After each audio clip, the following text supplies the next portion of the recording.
ये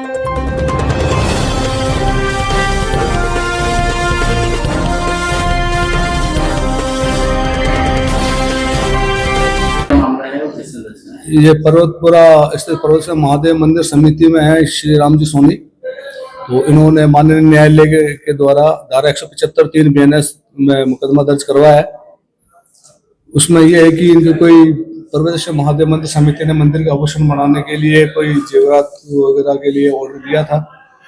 इसमें विजय सोनी, पवन सोनी, तो इनको आरोपी गण मानते हुए मुकदमा दर्ज किया गया है।